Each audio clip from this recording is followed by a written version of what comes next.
For the first time in years, a new issue is coming to the top of surveys with business owners. What is it? Generating qualified leads. It affects nearly every industry, from business to business and business to consumer, to attracting employees. I'm Lisa Ellen Smith, and this is Focus on Business.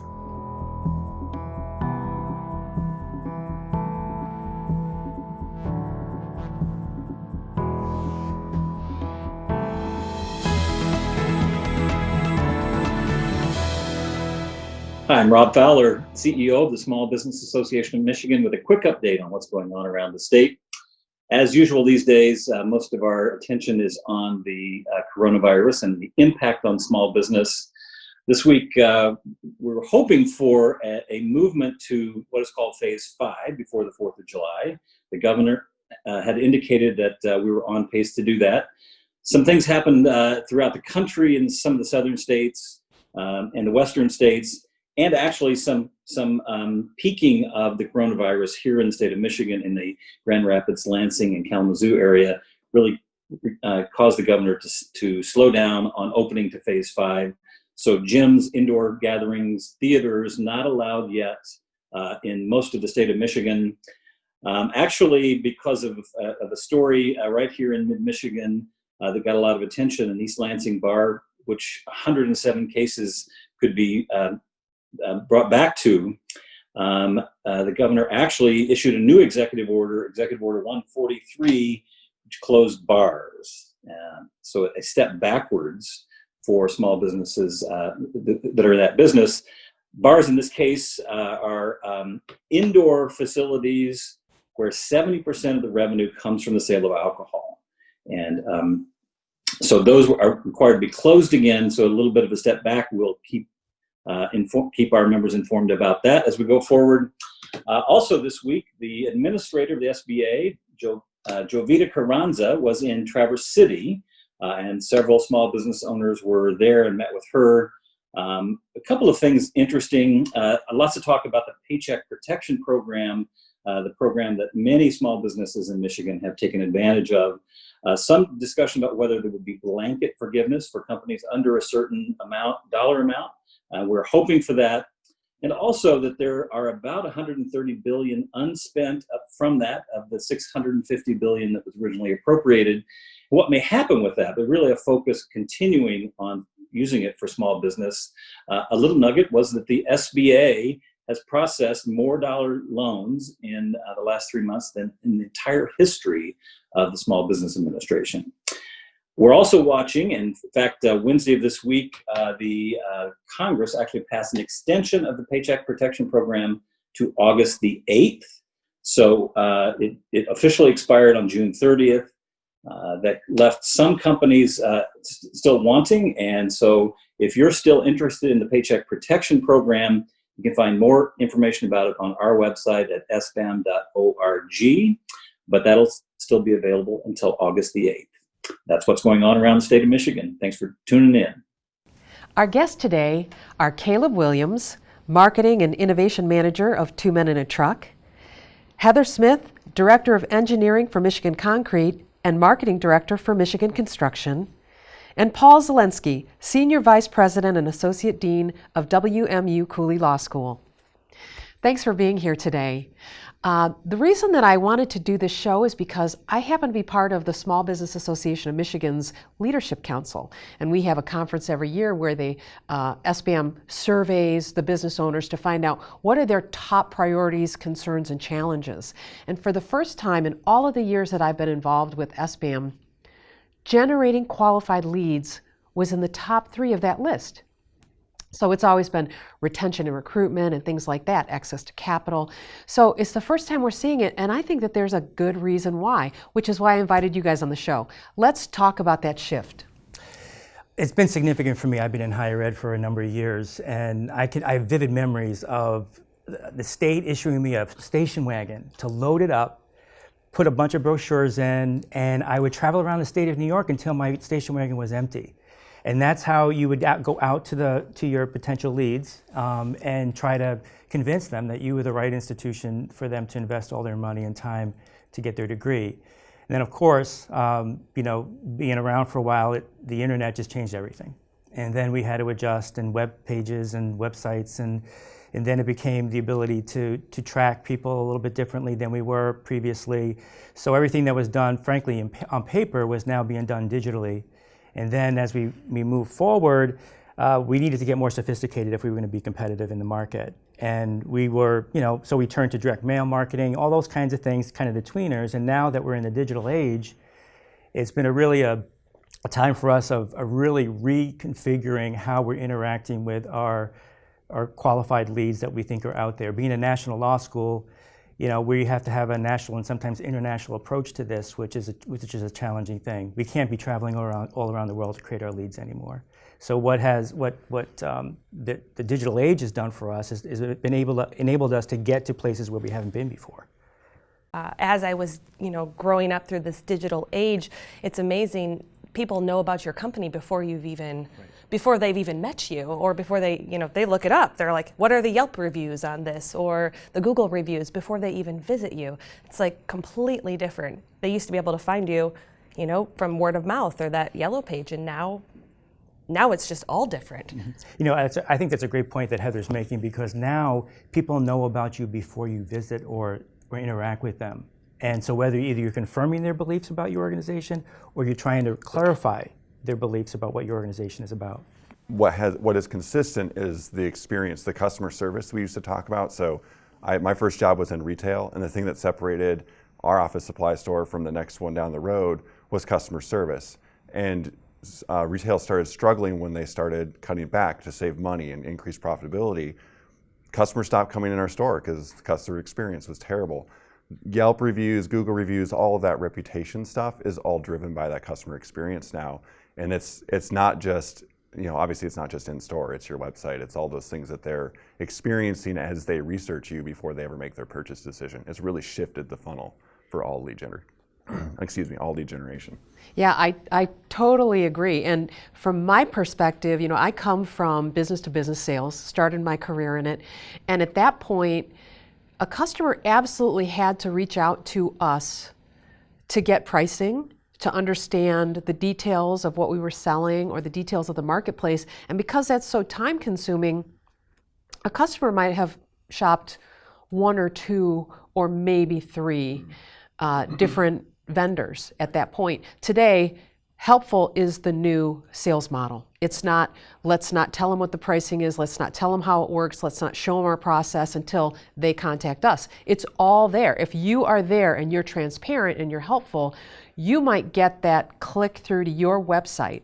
So we just went through, my firm just went through a vetting process where the potential client shopped 26 different marketing firms before they reached out to the 6 that they wanted to talk to. That's an amazing amount of research. So what I'm going to say next is, in 2014, I saw a statistic that said more than 60% of the decision is made before somebody reaches out to do business. Yeah. It's probably even higher now. Probably. 2014, yeah. I think about before I make a decision on anything, I've looked at 50 different products and read the Google reviews or read the Amazon reviews before I ever even make that decision or reach out. Mm-hmm. And if I'm researching a service and there's no information on the internet about that service, I actually unconsciously write them off. I'm like, well, they don't have their prices, they don't have anything, I'm just going to move on. And I just found also, I did a bunch of research for this new client, business to business reviews are even more important than business to consumer reviews. And that's not what business to business, I think people who own would think. Now, as marketers, we know that, but it's not necessarily the case. Let's talk about Google. Do we have to? Yeah, we do. Caleb, you're up. You're marketing and innovation right here. As I look at what Google's doing, they're trying to keep people staying on Google platforms. Right. So now think about it, it's not like the risk has become the risk isn't not providing the information on your website. It's sort of like, how do you let Google have enough without giving them control over your lead generation? So you have to play in the Google space. You can't not. It'd be like saying, I'm just going to not do social media for my business. But like you can't get away with that anymore. But how much control do you give Google? How much control do you give Facebook? How much of your content do you own? Because that keeps you connected with your customer. If we just if as a business, you just let Google run all of it and you put all of your eggs in their basket, they control your lead funnel, you don't. And you can't take that risk as a business. You know, in our industry, it's been real interesting because as higher ed evolved, or the lack of its evolvement, is that the Google ad buys and Facebook ad buys and things of that nature are relatively new in this industry. So what we're trying to do is get ahead of it and shape our strategy around, part of our strategy around how can we generate leads through obviously Google and Facebook. And sometimes I feel like we're selling out, you know, because we are you know, succumbing to their matrix of how they want us to behave, you know, and sometimes that fits nicely in our recruitment efforts, and sometimes I feel like we're selling out a little bit. Well, you know, that sort of leads us into, and I know all of your companies, your organizations fairly well, but that leads us into really the content model, content strategy, content marketing. I feel like there has been a really positive shift in some of this digital transformation that's happening and generating leads, in that Google has really responded to the market to offer up the most authentic and helpful information, which not every company back in 1985 was transparent and honest and authentic. And even when digital marketing started, a lot of keyword stuffing, and you know, if we all remember finding exactly what we thought was that perfect search on Google and going to that page and thinking, this doesn't address anything that I was hoping for. So content, it's important, and addressing that in a meaningful way. Yeah. I think back to like 10 years ago when we would be laying out trying to formulate our SEO strategy for a website, and there's all the shady stuff going on, the keyword stuff. You know, like we'd say, no, we just need to do what's best for the person who's reading our web page. Like Google will figure it out. Like let Google figure it out. Write the content for the person the human being who's going to read it. And I do love seeing that as Google has continued to do releases around SEO, around their algorithm for search, they've continued to enforce that as that being the direction that they want to go. Ultimately, that's best for their searcher, that's best for our customer, that's best for us as a business. And so, I mean, I think that's one thing that's strangely consistent in digital marketing is if you write content for a human being who's going to read it, Google has consistently said, yeah, that's what we want. And if you do that, you're going to be okay. Well, and I think the Google shift has caused businesses to really think about what their target markets are and about what the people that are looking for their business are hoping to accomplish. So I work for an association, 2 associations, and our main goals and objectives are education about our product, education. So we want to be the resource for those educational pieces, so people, when they're finding us, are searching for, what do I want to know about my product? What do I want to know about concrete? That's where I work. And Google serving up answers to those questions, because when people are searching, they're not always searching for, what concrete contractor. They might be searching about what concrete is best, or what should I do, what shouldn't I do. So I think it's forced businesses to look inside and say, how can we answer our customers' questions about our product the best that we possibly can? Mm-hmm. I think one of the things for us has been the ability to, through the metrics that we're able to get, is to refine our message, obviously. And so if you were to buy a best law school in America or something like that as an ad, or weekend law program, which we're one of the only ones in the country that have that, we can see almost immediately if something like that resonates and adjust on the fly, which is a game changer, I think, for us, particularly as we try to get ahead of the market. Yeah, I think that speed is critical. So we talked about the speed of how fast people can research you. The speed of adjusting to what's happening in search results is, I mean, it's so much better than it used to be, and it just continues to get better. And now we start seeing that happen in other areas too. as targeting gets better, and that benefits us as marketers for sure. You know, the other thing it does, it verifies the work of your staff or not. Yeah. You know, so we have a number of recruiters that go all over the country and recruit, and they have these ideas of what works and what doesn't work. And what these metrics are able to do is to say, not so much, you know, and how we describe ourselves or how people latch on to what they're interested in, what our law school has to offer. It enables us to continually, even when we're going old school and going to them out into the community, it allows us to refine our message that way as well. So websites, the way when I talk to folks who aren't really savvy about digital, they used to be brochures online, right? Yeah. Yes. My father started this company in 1962, and answering a lot of questions that nobody's asking, right? No one cares. Today, that authenticity, that connecting at the level of what your prospect is asking, but then where we need to go next, I think, is the conversion. So you've got this great content, you understand your prospects and buyers, they get to your website, they're a visitor. Now what? How do you convert them into a qualified lead or a potential employee? Yeah, they should already be a qualified lead before they get there. Good answer. Ooh.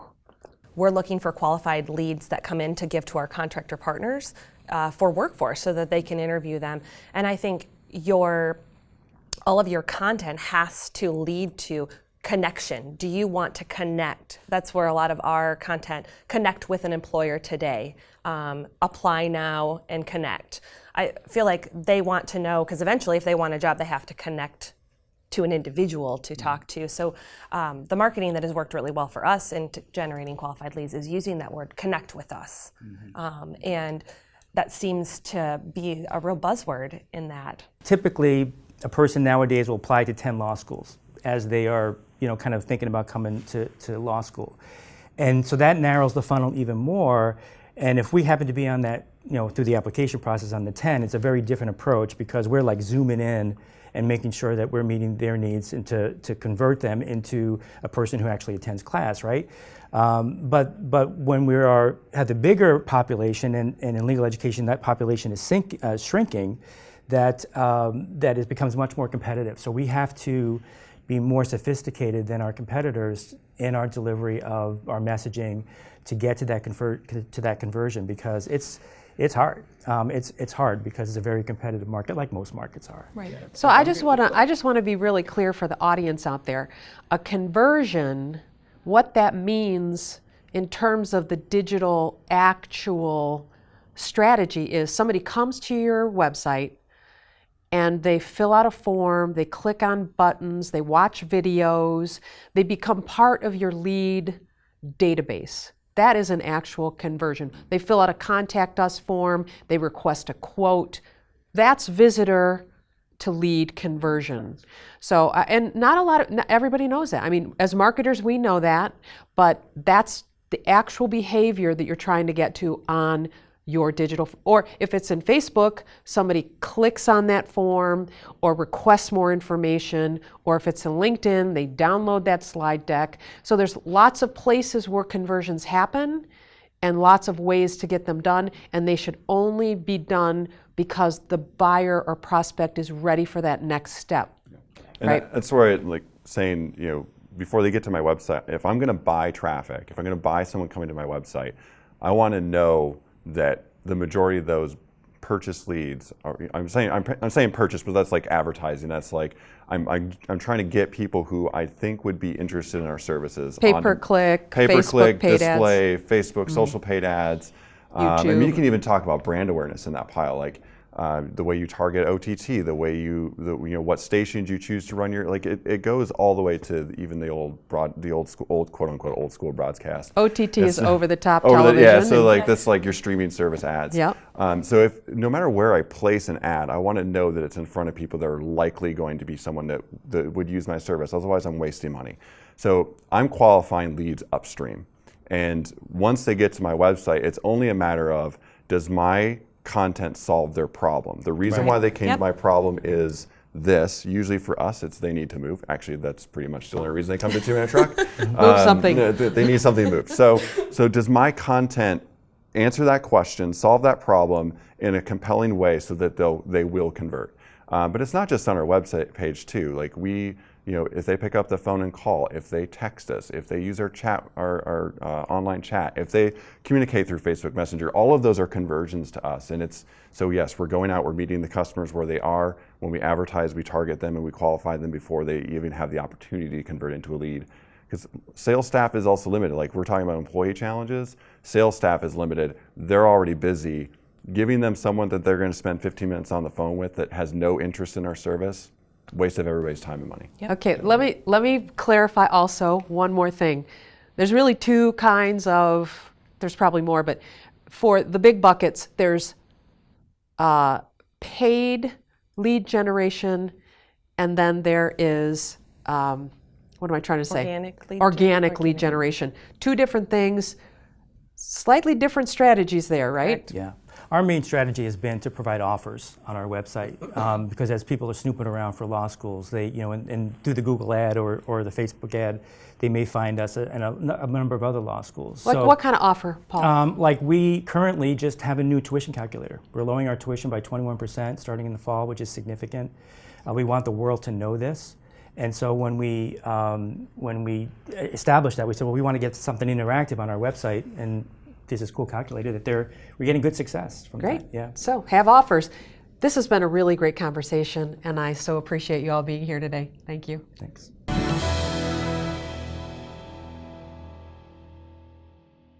If you're an employer and you have people working from home on a computer that you provided them on their home network, they are at risk and your organization is at risk.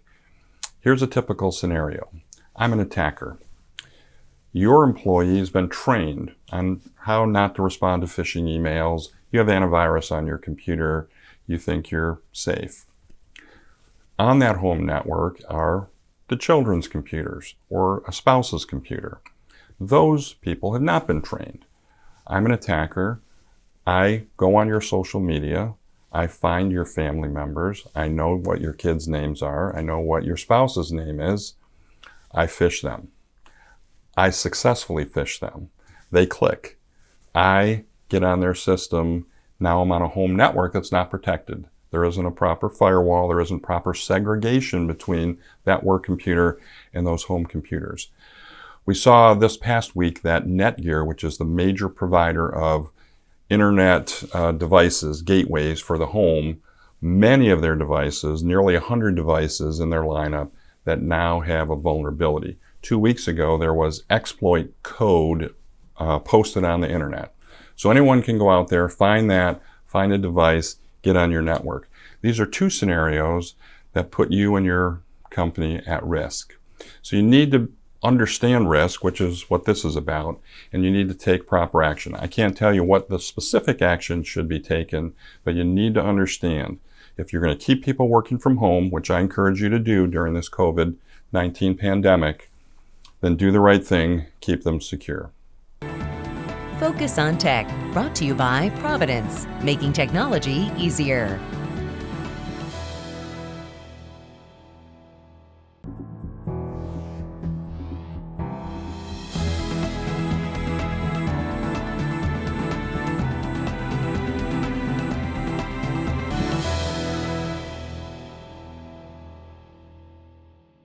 This is Denise Pulicello with Focus on Legal.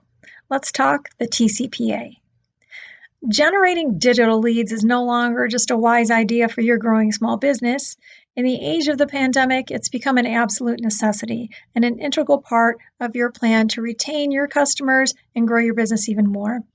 However, it is incredibly easy to run afoul of established consumer protection laws that could literally cripple your company. So if you're considering doing mass digital marketing, there are 4 letters you need to remember: TCPA. The Telephone Consumer Protection Act of 1991 was originally drafted to combat the growing number of unsolicited telemarketing calls of the age. Today, it's in full force and includes anything that is a robo or auto dial call or text, and requires the consumer's express written opt-in consent to be contacted in this manner for marketing purposes.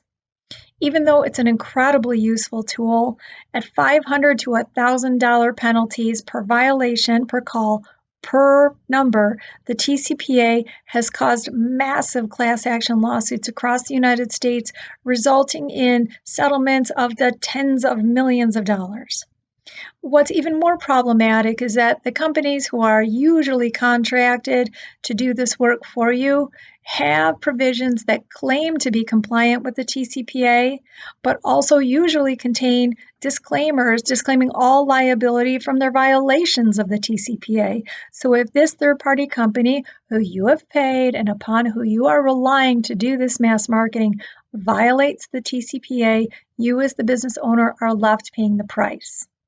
Happily, there are two easy fixes that you can do as a business owner to make sure that you are as risk averse as possible against TCPA claims. The first is, of course, to have a qualified attorney thoroughly review any contract that you're considering signing for mass digital marketing purposes. This will ensure that you're not taking on any unknown or unwanted liability, and that you're also very aware of how this company is planning on collecting your customer data and maintaining TCPA compliance. However, in this circumstance, it's not a good idea just to rely on the compliance of that company, because you are still going to be held responsible as the business owner. It is on you, and it is up to you to make sure that all of your customers are very aware and has expressly signed off on being contacted in this manner. So I recommend a checkbox and a signature line on your website, or even at the bottom of your customer contracts. The language just must be very clear that the customer knows that they are opting in to be contacted in this way and that they can opt out anytime. The TCPA actually contains language that you can put right in your contracts. It is very important that you also keep an up-to-date TCPA list to make sure that you are purging that list of anybody who has contacted you who does not want to any longer be contacted through robo or auto dial or texting. You need to keep this up to date and immediately remove anybody who has contacted you to let you know they want off the list. So, digital marketing is here to stay. It will probably be a part of your business for the rest of your business life. But as long as you're TCPA compliant, and you need to make sure that you can market freely and grow your business digitally. And always remember to consult a qualified attorney. Focus on Law, brought to you by Policella and Associates, PLLC.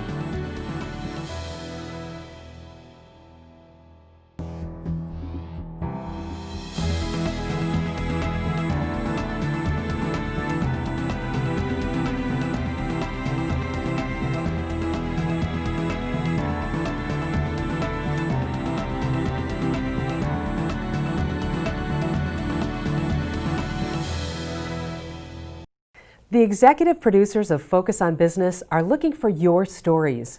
Stories from owners of established businesses that have come through amazing adversity, bucked the odds, found the next big thing.